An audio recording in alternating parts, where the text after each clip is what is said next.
স্কুলে ভর্তিতে কোটার সুবিধা পাবে জুলাই গণ অভ্যুত্থানে আহত ও শহীদ পরিবারের সদস্যরা। সারা বিশ্বের সঙ্গে রোজা ঈদ পালনের চিন্তা করার অনুরোধ তারেক রহমানের। নির্বাচন প্রক্রিয়া যত দীর্ঘায়িত হবে সমস্যা তত বাড়বে বললেন সালাউদ্দিন। সেকেন্ড রিপাবলিক জাতিকে বিভক্ত করার অছিলা মন্তব্য মির্জা আব্বাসের। এবছর 10 জনের কম ব্যক্তি বা প্রতিষ্ঠানকে স্বাধীনতা পুরস্কার দেওয়া হবে। গোলকিপারদের সময় নষ্ট ঠেকাতে ফুটবলে নতুন নিয়ম। দর্শক, রাতের আয়োজনে আপনাদের সাথে আছি আমি স্বপ্না দেবরাত। শুনছিলেন প্রধান শিরোনাম। এছাড়াও প্রতিদিনের মতো থাকছে বিশেষ সংবাদ সহ আরও অন্যান্য খবর। বিস্তারিততে যাওয়ার আগে আপডেট খবর পেতে গ্রামের কাগজের ইউটিউব চ্যানেল সাবস্ক্রাইব এবং ফেসবুক পেজ ফলো করে রাখুন। মুক্তিযোদ্ধা ও শহীদ মুক্তিযোদ্ধাদের ছেলে মেয়েদের পাশাপাশি জুলাই গণ অভ্যুত্থান 2024-এ আহত ও শহীদ পরিবারের সদস্যদেরও সরকারি মাধ্যমিক বিদ্যালয়ে ভর্তির জন্য কোটা রাখার সিদ্ধান্ত নিয়েছে সরকার।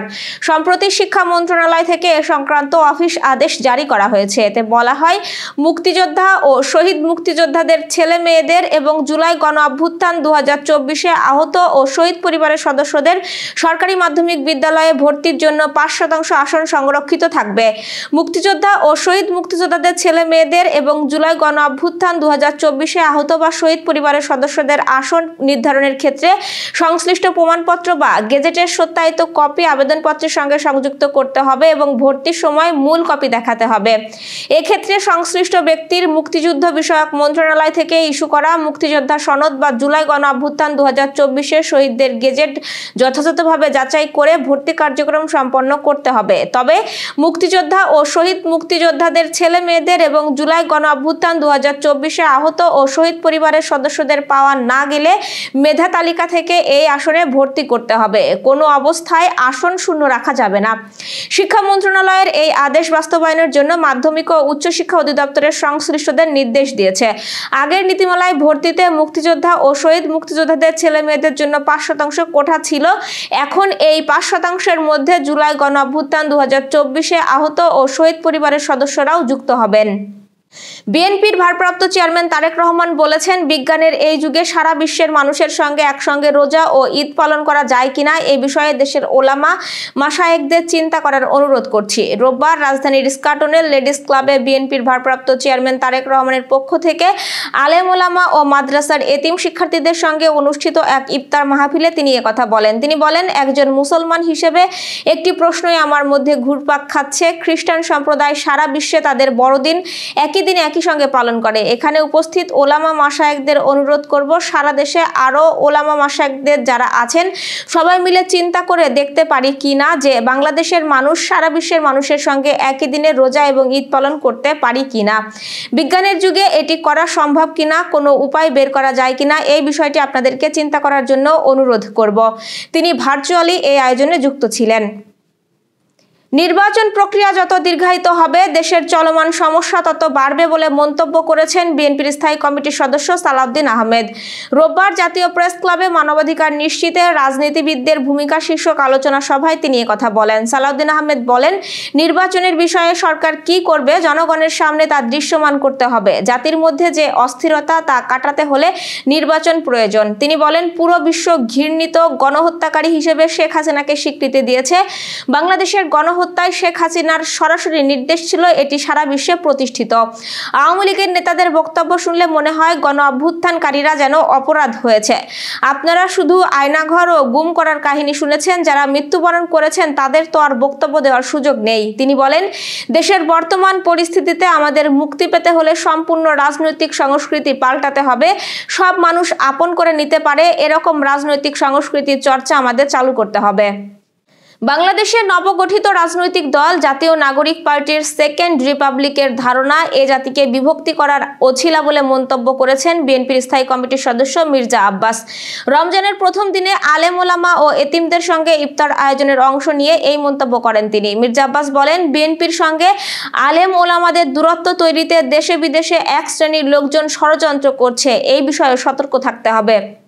চলতি বছর ব্যতিক্রমী কিছু মানুষ ও প্রতিষ্ঠানকে স্বাধীনতা পুরস্কার দেওয়া হবে বলে জানিয়েছেন শিক্ষা ও পরিকল্পনা উপদেষ্টা ডক্টর ওয়াহিদ উদ্দিন মাহমুদ। তবে এবছর কারা ও কতজন এই পুরস্কার পাচ্ছেন তা জানাননি উপদেষ্টা। রোববার সচিবালয়ে স্বাধীনতা পুরস্কার সংক্রান্ত উপদেষ্টা কমিটির বৈঠক শেষে তিনি এই সিদ্ধান্তের কথা জানান। উপদেষ্টা বলেন, কমিটি কিছু নাম সুপারিশ করেছে। চূড়ান্ত অনুমোদনের জন্য নামের তালিকা প্রধান উপদেষ্টা অধ্যাপক ডক্টর মোহাম্মদ ইউনূসের কাছে পাঠানো হবে। দেশের জন্য অনন্য অবদানের স্বীকৃতি স্বরূপ এবছর ব্যতিক্রমী কিছু ব্যক্তি এবং প্রতিষ্ঠানকে স্বাধীনতা পুরস্কার দেওয়া হবে বলে জানান তিনি। এ সময় উপস্থিত আইন উপদেষ্টা ডক্টর আসিফ নজরুল বলেন, এর আগে স্বাধীনতা পুরস্কার দেওয়ার ক্ষেত্রে দলগত ও গোষ্ঠীগত সিদ্ধান্ত নেওয়া হতো। র্যাবের মতো বিতর্কিত প্রতিষ্ঠানকেও দেশের সর্বোচ্চ এই পুরস্কার দেওয়া হয়েছে বলে অভিযোগ করেন তিনি। এবার যশোর সহ আঞ্চলিক সংবাদ। চিকিৎসকদের সংগঠন ডক্টরস অ্যাসোসিয়েশন অব বাংলাদেশ ড্যাব যশোর জেলা শাখার ভুয়া কমিটি বাতিলের দাবি জানানো হয়েছে। ড্যাবের মূলধারার নেতৃবৃন্দ ও সমর্থিত চিকিৎসকরা রোববার বেলা 11:30টায় প্রেস ক্লাব যশোরের সংবাদ সম্মেলন করে এই দাবি জানান। সংবাদ সম্মেলনে নেতৃবৃন্দ জানিয়েছেন, স্বৈরাচার সরকারের 16 বছরে চাকরিরত অবস্থায় যারা সচিব নেতৃবৃন্দের সাথে সখ্যতা রেখে চলেছেন তাদের অনেকে এখন ভোল পাল্টে সুবিধা আদায়ের চেষ্টা করছেন। নিজেরা মন গড়া কমিটি তৈরি করে সোশ্যাল মিডিয়ায় পোস্ট করে জানান দিয়েছেন, অথচ ড্যাবের কেন্দ্রীয় কমিটির নেতৃবৃন্দ যশোরে কোনো কমিটির অনুমোদন দেননি।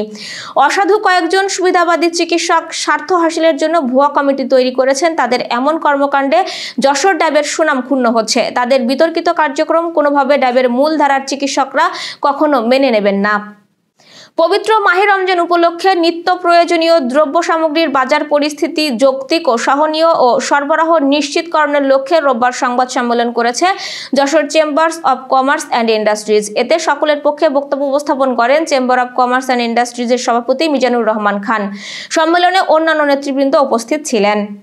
প্রথম রমজানেই বেশ জমজমাট ছিল যশোর শহরের ইফতার বাজার। রমজানের শুরুতেই পছন্দের ইফতার কিনতে বিভিন্ন দোকানে ক্রেতাদের বেশ ভিড় দেখা যায়। প্রথম দিন জিলাপি সহ বেশ কিছু আইটেম বিক্রির শীর্ষে ছিল। এছাড়াও পেঁয়াজু, বেগুনি, চপ, কাবাবও ছিল রোজাদারদের পছন্দের তালিকায়। খেলার সংবাদ।